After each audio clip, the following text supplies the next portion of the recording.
രാഷ്ട്രപതി ഇന്ത്യയിലെ കാര്യനിർവഹണ വിഭാഗത്തിന്റെ തലവനാണ് രാഷ്ട്രപതി. 35 വയസ്സ് പൂർത്തിയായ ഇന്ത്യൻ പൗരർക്ക് രാഷ്ട്രപതി സ്ഥാനത്തേക്ക് മത്സരിക്കാൻ യോഗ്യതയുണ്ട്. പാർലമെന്റിന്റെ ഇരുസഭകളിലെയും സംസ്ഥാന നിയമസഭകളിലെയും തിരഞ്ഞെടുക്കപ്പെട്ട അംഗങ്ങൾ ഉൾപ്പെടുന്ന ഇലക്ടറൽ കോളേജാണ് രാഷ്ട്രപതിയെ തിരഞ്ഞെടുക്കുന്നത്. 5 വർഷമാണ് രാഷ്ട്രപതിയുടെ കാലാവധി. പാർലമെന്റ് വിളിച്ചു ചേർക്കുക, ലോക്സഭ പിരിച്ചുവിടുക, പ്രധാനമന്ത്രിയെയും മന്ത്രിസഭയെയും നിയമിക്കുക, സുപ്രീം കോടതിയിലെയും ഹൈക്കോടതിയിലെയും ജഡ്ജിമാരെ നിയമിക്കുക, സംസ്ഥാന ഗവർണർമാരെ നിയമിക്കുക, അടിയന്തരാവസ്ഥ പ്രഖ്യാപിക്കുക, പ്രതിരോധ സേനകളുടെ സർവ്വസൈന്യാധിപനായി പ്രവർത്തിക്കുക തുടങ്ങിയവയാണ് രാഷ്ട്രപതിയുടെ ചുമതലകൾ. രാഷ്ട്രപതി രാജി സമർപ്പിക്കുന്നത് ഉപരാഷ്ട്രപതിക്കാണ്. രാഷ്ട്രപതിയുടെ അഭാവത്തിൽ ഉപരാഷ്ട്രപതിയാണ് ഈ ചുമതലകൾ വഹിക്കുന്നത്. പ്രധാനമന്ത്രി രാജ്യത്തെ ഭരണത്തലവനായ പ്രധാനമന്ത്രി ലോക്സഭയിൽ ഭൂരിപക്ഷമുള്ള പാർട്ടിയുടെയും മുന്നണിയുടെയും രാജ്യത്തിന്റെയും നേതാവാണ്. മന്ത്രിസഭ രൂപീകരിക്കുന്നതും മന്ത്രിസഭയിലെയും ക്യാബിനറ്റിലെയും അംഗങ്ങളെ നിശ്ചയിക്കുന്നതും പ്രധാനമന്ത്രിയാണ്. മന്ത്രിമാരുടെ വകുപ്പുകളിൽ മാറ്റം വരുത്തുവാനും ക്യാബിനറ്റിലേക്കും മന്ത്രിസഭയിലേക്കും അംഗങ്ങളെ ഉൾപ്പെടുത്തുവാനും ഒഴിവാക്കുവാനുള്ള അധികാരം പ്രധാനമന്ത്രിക്കുണ്ട്. സുപ്രീം കോടതി നമ്മുടെ പരമോന്നത നീതിപീഠമാണ് സുപ്രീം കോടതി. നിലവിൽ വന്നത് 1950 ജനുവരി 28-ന്. ന്യൂഡൽഹിയാണ് ആസ്ഥാനം. സുപ്രീം കോടതി ജഡ്ജിമാരുടെ ഔദ്യോഗിക കാലാവധി 65 വയസ്സാണ്. ജഡ്ജിമാരെ കാലാവധിക്ക് മുൻപായി നീക്കം ചെയ്യുവാനുള്ള അധികാരം പാർലമെന്റിൽ നിക്ഷിപ്തമാണ്. ചീഫ് ജസ്റ്റിസും മറ്റ് ജഡ്ജിമാരും സത്യപ്രതിജ്ഞ ചെയ്യുന്നതും രാജി സമർപ്പിക്കുന്നതും രാഷ്ട്രപതി മുൻപാകെയാണ്. വിവിധ തരത്തിലുള്ള നിയമതർക്കങ്ങൾക്ക് പരിഹാരം നൽകുന്നതോടൊപ്പം സുപ്രീം കോടതി ഭരണഘടനയുടെ പരമോന്നത വ്യാഖ്യാതാവായും മൗലികാവകാശങ്ങളുടെ സംരക്ഷകനായും നിലകൊള്ളുന്നു. രാഷ്ട്രപതിയുടെ അധികാരങ്ങൾ. ഉത്ഭവാധികാരം. സുപ്രീം കോടതിക്ക് മാത്രം പരിഹരിക്കാൻ കഴിയുന്ന ചില വിഷയങ്ങളാണ് ഉത്ഭവാധികാരത്തിൽ പറയുന്നത്. അതിനുദാഹരണമാണ് കേന്ദ്ര സംസ്ഥാന തർക്കങ്ങൾ.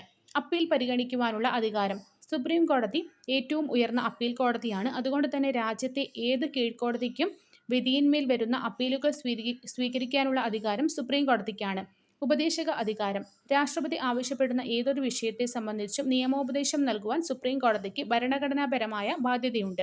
റിട്ട് അധികാരം. മൗലിക അവകാശങ്ങൾ ലംഘിക്കപ്പെടുമ്പോഴും അവയുടെ സംരക്ഷണാർത്ഥം റിട്ടുകളുടെ രൂപത്തിൽ പ്രത്യേക ഉത്തരവുകൾ പുറപ്പെടുവിക്കാനും സുപ്രീം കോടതിക്ക് അധികാരമുണ്ട്. പുനരവലോകന അധികാരം. ഭരണഘടനയുടെ സംരക്ഷകൻ എന്ന ചുമതല നിർവഹിക്കുന്നതിൽ നീതിന്യായ വിഭാഗത്തിന് ഏറ്റവും കരുത്തായി നിലനിൽക്കുന്നത് അതിന്റെ നീതിന്യായ പുനരവലോകന അധികാരമാണ്.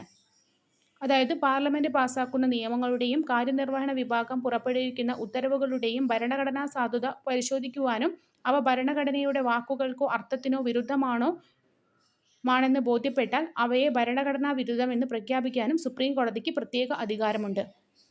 ഭരണഘടനയുടെ അനുച്ഛേദം 324 പ്രകാരം 1950 ജനുവരി 25-ന് ഇന്ത്യൻ തിരഞ്ഞെടുപ്പ് കമ്മീഷൻ നിലവിൽ വന്നു. മുഖ്യ തിരഞ്ഞെടുപ്പ് കമ്മീഷണറും 2 കമ്മീഷണർമാരും ചേർന്നതാണ് നിലവിലെ തിരഞ്ഞെടുപ്പ് കമ്മീഷൻ. രാഷ്ട്രപതിയാണ് ഇവരെ നിയമിക്കുന്നത്. 6 വർഷമോ അല്ലെങ്കിൽ 65 വയസ്സോ ആണ് കമ്മീഷൻ അംഗങ്ങളുടെ ഔദ്യോഗിക കാലാവധി. ഇംപീച്ച്മെന്റിലൂടെ മാത്രമേ മുഖ്യ തിരഞ്ഞെടുപ്പ് കമ്മീഷണറെ തൽസ്ഥാനത്ത് നിന്ന് നീക്കം ചെയ്യാൻ കഴിയൂ. കേന്ദ്ര ഭരണ പ്രദേശങ്ങളിലും സംസ്ഥാനങ്ങളിലും തിരഞ്ഞെടുപ്പ് കമ്മീഷന്റെ പ്രവർത്തനങ്ങൾ ഏകോപിപ്പിക്കുന്നത് ചീഫ് ഇലക്ടറൽ ഓഫീസർമാരാണ്. തിരഞ്ഞെടുപ്പ് കമ്മീഷന്റെ ചുമതലകൾ. വോട്ടർ പട്ടിക തയ്യാറാക്കൽ, തിരിച്ചറിയൽ കാർഡ് ലഭ്യമാക്കൽ. രാഷ്ട്രപതി, ഉപരാഷ്ട്രപതി, ലോക്സഭ, രാജ്യസഭ, സംസ്ഥാന നിയമസഭാ അംഗങ്ങൾ എന്നിവരുടെ തിരഞ്ഞെടുപ്പിനുള്ള മേൽനോട്ടം, നടത്തിപ്പ്, നിയന്ത്രണം. പെരുമാറ്റച്ചട്ടങ്ങളുടെ പ്രഖ്യാപനവും നടപ്പിലാക്കലും. രാഷ്ട്രീയ പാർട്ടികൾക്ക് അംഗീകാരം നൽകലും ചിഹ്നം അനുവദിക്കലും. തിരഞ്ഞെടുപ്പ് വിജ്ഞാപനം പുറപ്പെടുവിക്കൽ, നാമനിർദ്ദേശ പത്രിക സ്വീകരിക്കൽ, സൂക്ഷ്മപരിശോധന, നാമനിർദ്ദേശ പത്രിക അംഗീകരിക്കൽ, സ്ഥാനാർത്ഥി പട്ടിക പ്രസിദ്ധീകരിക്കൽ. വോട്ടെടുപ്പ്, വോട്ടെണ്ണൽ തീയതികൾ നിശ്ചയിക്കൽ, ഫലപ്രഖ്യാപനവും തർക്കങ്ങൾ പരിഹരിക്കലും. തിരഞ്ഞെടുപ്പ് ചെലവ് പരിശോധിക്കലും തുടർ നടപടികൾ സ്വീകരിക്കലും. മനുഷ്യാവകാശ ലംഘനങ്ങൾ നമ്മുടെ ഭരണഘടന ഉറപ്പുനൽകുന്ന പൗരാവകാശങ്ങളുടെയും മൂല്യങ്ങളുടെയും നിഷേധമാണ്. നമ്മുടെ രാജ്യത്ത് മനുഷ്യാവകാശ ലംഘനങ്ങൾ ഇല്ലാതാക്കി പൗരാവകാശ സംരക്ഷണം ഉറപ്പുവരുത്തുക എന്ന ലക്ഷ്യത്തോടെ രൂപീകരിക്കപ്പെട്ട സ്ഥാപനമാണ് ദേശീയ മനുഷ്യാവകാശ കമ്മീഷൻ. 1993 ഒക്ടോബർ 12-ന് ആണ് ദേശീയ മനുഷ്യാവകാശ കമ്മീഷൻ നിലവിൽ വന്നത്. ന്യൂഡൽഹിയാണ് കമ്മീഷന്റെ ആസ്ഥാനം. ചെയർപേഴ്സൺ ഉൾപ്പെടെ 6 അംഗങ്ങളാണ് കമ്മീഷനിലുള്ളത്. വിരമിച്ച സുപ്രീം കോടതി ചീഫ് ജസ്റ്റിസ് അല്ലെങ്കിൽ സുപ്രീം കോടതി ജഡ്ജിയായിരിക്കും അധ്യക്ഷൻ. രാഷ്ട്രപതിയാണ് അംഗങ്ങളെ നിയമിക്കുന്നത്. 3 വർഷം അല്ലെങ്കിൽ 70 വയസ്സാണ് കമ്മീഷൻ അംഗങ്ങളുടെ ഔദ്യോഗിക കാലാവധി. മനുഷ്യാവകാശ സംരക്ഷണ നിയമം 1993. മനുഷ്യാവകാശ സംരക്ഷണത്തിനും അനുബന്ധ കാര്യങ്ങൾക്കുമായി ദേശീയ സംസ്ഥാന തലങ്ങളിൽ മനുഷ്യാവകാശ കമ്മീഷനും കോടതികളും സ്ഥാപിക്കാൻ നിർദ്ദേശിച്ചുകൊണ്ട് നിലവിൽ വന്ന നിയമമാണ് മനുഷ്യാവകാശ സംരക്ഷണ നിയമം. 1993 സെപ്റ്റംബർ 28-നാണ് നിയമം പ്രാബല്യത്തിൽ വന്നത്. ഇത് പ്രകാരമാണ് ദേശീയ സംസ്ഥാന തലങ്ങളിൽ മനുഷ്യാവകാശ കമ്മീഷനുകൾ പ്രവർത്തിക്കുന്നത്. ഈ നിയമത്തിൽ മനുഷ്യാവകാശ കോടതി, ദേശീയ ന്യൂനപക്ഷ കമ്മീഷൻ, ദേശീയ പട്ടികജാതി കമ്മീഷൻ, ദേശീയ വനിതാ കമ്മീഷൻ, സംസ്ഥാന മനുഷ്യാവകാശ കമ്മീഷൻ എന്നിവ നിർവചിച്ചിരിക്കുന്നു. ദേശീയ മനുഷ്യാവകാശ കമ്മീഷന്റെ രൂപീകരണം, ചെയർപേഴ്സൺ ഉൾപ്പെടെയുള്ള അംഗങ്ങളുടെ നിയമനം, നീക്കം ചെയ്യൽ, കാലാവധി, കമ്മീഷന്റെ പ്രവർത്തനങ്ങൾ, അധികാരങ്ങൾ തുടങ്ങിയവ ഈ നിയമത്തിൽ പ്രതിപാദിക്കുന്നു. ദേശീയ മനുഷ്യാവകാശ കമ്മീഷന്റെ ചുമതലകൾ: മനുഷ്യാവകാശ ലംഘനം സംബന്ധിച്ച പരാതികളിൽ അന്വേഷണം നടത്തുക, മനുഷ്യാവകാശ ലംഘനം സംബന്ധിച്ച കോടതി നടപടികൾ കക്ഷി ചേരുക, ജയിലുകൾ, പുനരധിവാസ കേന്ദ്രങ്ങൾ മുതലായവ സന്ദർശിച്ച് പരിഷ്കരണ നിർദ്ദേശങ്ങൾ സമർപ്പിക്കുക, മനുഷ്യാവകാശ പരിരക്ഷാ സംവിധാനങ്ങളുടെ നിർവഹണവും ഫലപ്രാപ്തിയും വിലയിരുത്തി നിർദ്ദേശങ്ങൾ നൽകുക, മനുഷ്യാവകാശത്തെ സംബന്ധിച്ച അന്തർദേശീയ കരാറുകൾ, വ്യാഖ്യാനങ്ങൾ തുടങ്ങിയവ വിശകലനം ചെയ്ത് നടപടികൾ സ്വീകരിക്കുക, നിയമപാലകർ ഉൾപ്പെടെയുള്ള പൊതുസേവകരുടെ ഭാഗത്തുനിന്ന് ഉണ്ടാകുന്ന മനുഷ്യാവകാശ ലംഘനങ്ങളും ഇവ തടയുന്നതിന് വരുത്തുന്ന വീഴ്ചകളും പരിശോധിച്ച് നടപടികൾ സ്വീകരിക്കുക.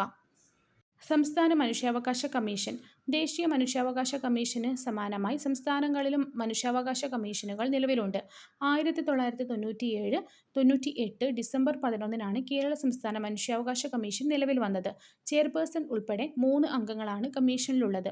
വിരമിച്ച ഹൈക്കോടതി ചീഫ് ജസ്റ്റിസ് അല്ലെങ്കിൽ ഹൈക്കോടതി ജഡ്ജിയായിരിക്കും മനുഷ്യാവകാശ കമ്മീഷന്റെ അധ്യക്ഷൻ.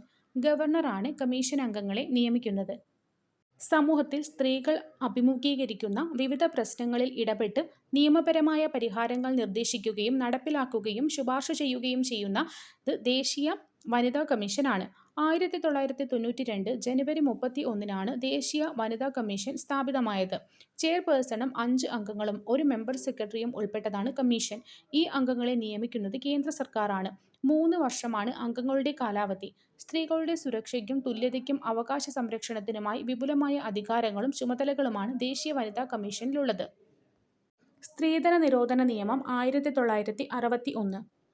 സ്ത്രീധനം എന്ന ദുരാചാരം സമൂഹത്തിൽ നിന്നും തുടച്ചു നീക്കുന്നതിനും സ്ത്രീധനത്തിന്റെ പേരിലുള്ള അതിക്രമങ്ങൾ തടയുന്നതിനും വേണ്ടി 1961 പാർലമെന്റ് പാസാക്കിയ നിയമമാണ് സ്ത്രീധന നിരോധന നിയമം. വിവാഹവുമായി ബന്ധപ്പെട്ട് നിർബന്ധിതമായോ മുൻധാരണകൾ പ്രകാരമോ നൽകുന്ന ധനമാണ് സ്ത്രീധനം. ഒരു നിശ്ചിത തുകയോ ആഭരണമോ സ്വത്തോ കൊടുക്കാമെന്നുള്ള വാഗ്ദാനമാണ് ഒരാളെ വിവാഹത്തിന് സമ്മതിക്കുന്നുവെങ്കിൽ അത് സ്ത്രീധനമാണ്. ഈ നിയമപ്രകാരം സ്ത്രീധനം സ്വീകരിക്കുന്നതും നൽകുന്നതും കുറ്റകരമാണ്. ഗാർഹിക പീഡന നിരോധന നിയമം 2005.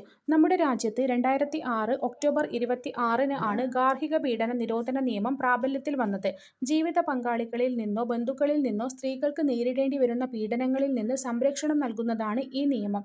സ്ത്രീത്വത്തെ അപമാനിക്കുന്നതും അപകടപ്പെടുത്തുന്നതുമായ എല്ലാ അതിക്രമങ്ങളും ഗാർഹിക പീഡനത്തിന്റെ വിശാല നിർവചനത്തിൽ ഉൾപ്പെടുത്തിയിട്ടുണ്ട്. സംസ്ഥാന വനിതാ കമ്മീഷൻ: 1996 മാർച്ച് 14-നാണ് കേരള സംസ്ഥാന വനിതാ കമ്മീഷൻ നിലവിൽ വന്നത്. തിരുവനന്തപുരമാണ് ആസ്ഥാനം. കമ്മീഷന്റെ ആദ്യത്തെ ചെയർപേഴ്സൺ കവയിത്രി സുഗതകുമാരിയായിരുന്നു. ചെയർപേഴ്സണെ കൂടാതെ 4 അംഗങ്ങൾ ചേർന്നതാണ് സംസ്ഥാന വനിതാ കമ്മീഷൻ. 5 വർഷമാണ് അംഗങ്ങളുടെ ഔദ്യോഗിക കാലാവധി.